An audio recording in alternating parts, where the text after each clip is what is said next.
Você recebeu o diagnóstico de síndrome do túnel do carpo. Tem formigamento, parestesia na mão, dor no punho?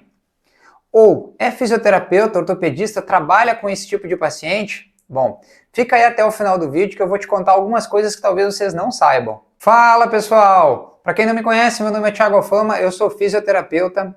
Seja muito bem-vindo a esse canal. Se você ainda não é inscrito, aproveita para fazer isso agora. Ativa o sininho para não perder nenhuma notificação dos materiais novos. E se gostar do vídeo, dá um joinha, dá um like aí que isso me ajuda muito a distribuir esse conteúdo. Tá, mas o que é a síndrome do túnel do carpo? Bom, primeiro vamos entender o que é o túnel do carpo. O túnel do carpo é uma estrutura que a gente tem na região anterior do punho. É uma estrutura anatômica que ela é formada pela base dos ossos do punho e por um ligamento. Isso forma um túnel, uma espécie de conduíte, onde vai passar algumas estruturas ali no meio. O nervo mediano, que é o nervo super importante que a gente tem no membro superior, ele vai ser responsável pela sensibilidade, por inervar alguns músculos da mão, e alguns tendões, que são os tendões que fazem a flexão dos dedos e a flexão do punho. E a síndrome do túnel do carpo é quando a gente tem uma compressão dessas estruturas que passam dentro desse túnel, principalmente do nervo mediano. Essa compressão, ela pode ser por um aumento do volume das estruturas ou pela diminuição do túnel. Essa situação ela pode acontecer por diversos motivos, tá? Normalmente até uma combinação. Vou dar alguns exemplos. Nós podemos ter processos inflamatórios tendíneos, processo inflamatório nos tendões que passam, né, na luz desse túnel e fazendo com que esse processo inflamatório crônico aconteça, um aumento do volume, um aumento do diâmetro desses tendões, fazendo com que diminua a luz do túnel, gerando uma compressão sobre o nervo mediano. Podemos ter doenças associadas como artrite reumatoide, diabetes, às vezes até processos de fraturas mal consolidadas na região do punho. Afinal de contas, aqueles ossos do punho, eles são a estrutura base, né, desse túnel. Nós podemos ter também o excesso do uso de movimentos do punho, fazendo um atrito crônico naquelas estruturas tendíneas, e também pode gerar, como eu falei, o processo inflamatório crônico.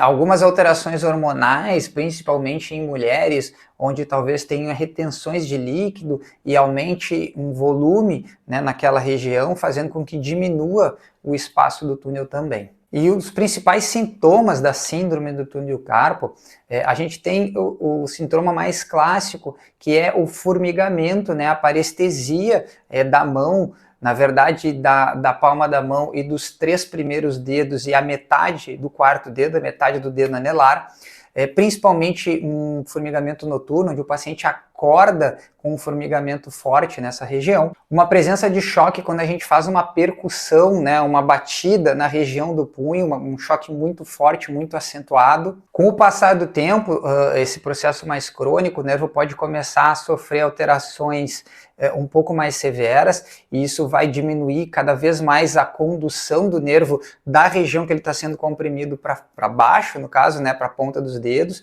Isso vai fazer com que o paciente comece a perder a sensibilidade da ponta dos dedos. Ele pode começar também a apresentar uma atrofia da musculatura que essa inervação atinge, principalmente dessa parte mais gordinha aqui da mão, a parte do polegar, que é esse músculo que faz, né, a nossa pinça. Então a gente vai ver que esse gordinho da mão aqui, ele começa a ficar magrinho, ele perde justamente o volume muscular, fazendo com que o paciente deixe cair objetos simples, às vezes um copo d'água, o controle da TV, coisas leves, coisas mais simples, até o próprio celular. Em alguns pacientes, claro, quando ele já está num período de dor mais aguda, ele também não vai conseguir pegar peso, né? Isso vai ser bem difícil, vai ter um quadro de dor um pouco mais intensa. E em cerca de 50% dos casos, a gente consegue ver até o paciente apresentando esses sintomas de forma bilateral. Por isso que o diagnóstico e o tratamento precoce são super importantes, porque eles vão prevenir que a gente tenha uma lesão permanente no nervo, evitando a atrofia da mão, evitando uma perda funcional, né, do paciente. E esse diagnóstico precoce ele é feito pelo médico ortopedista, onde ele vai fazer alguns exames clínicos e solicitar alguns exames de imagem, e o principal exame que é utilizado para essa síndrome do túnel do carpo é a eletroneuromiografia, que através desse exame a gente consegue medir a velocidade de condução desse nervo. Quando a gente tem uma compressão do nervo, seja por um espessamento ou diminuição do canal, a gente vai ter uma diminuição na condução, uma diminuição na velocidade de condução nervosa, e a gente consegue detectar nesse exame. E o tratamento primariamente, né, ele é conservador, ele é feito com fisioterapia e o uso, a utilização de alguns medicamentos prescritos pelo médico, e em casos mais graves, quando o tratamento conservador também não funciona e o paciente já tem uma perda funcional, ele já está com uma alteração de sensibilidade importante, uma atrofia muscular importante, aí no caso é elegido o procedimento cirúrgico para a gente gerar uma descompressão desse canal.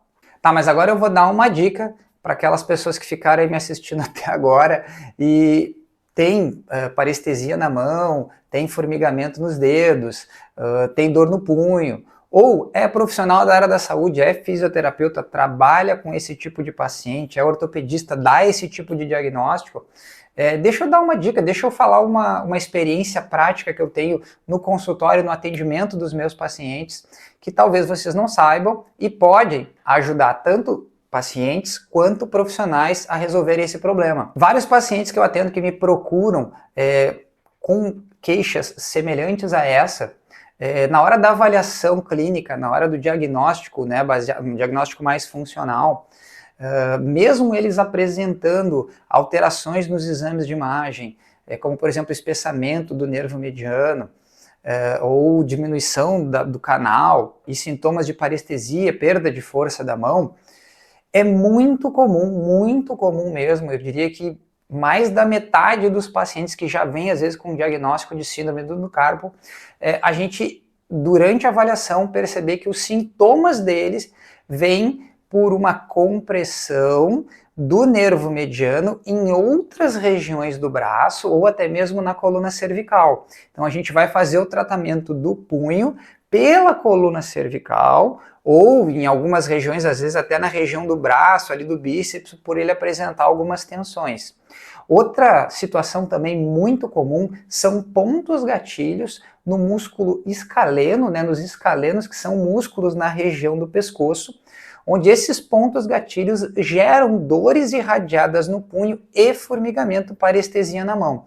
E através só de exames, testes clínicos, na verdade, né, como exames palpatórios, exames provocativos, a gente consegue fazer um diagnóstico e o tratamento muda completamente do que se a gente fosse tratar uma síndrome clássica de síndrome do túnel do carpo, onde a gente tem que fazer procedimentos locais no punho. Então, nessas situações, o tratamento praticamente nem mexe no punho. Ele vai ser todo baseado na coluna cervical, ou às vezes movimentos, testes e técnicas de manipulações e mobilizações neurodinâmicas, que a gente chama, para restaurar a mobilidade do nervo mediano.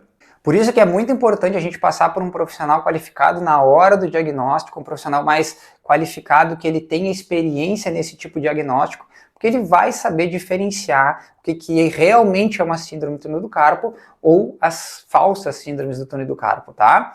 Bom, para vocês que ficaram aí até o final do vídeo, eu espero que vocês tenham gostado desse conteúdo. Se gostou, dá um joinha, dá um like, que o YouTube entende que é um conteúdo relevante e me ajuda a distribuir esse material mais. Não se esquece de se inscrever no canal e até a próxima, pessoal. Valeu!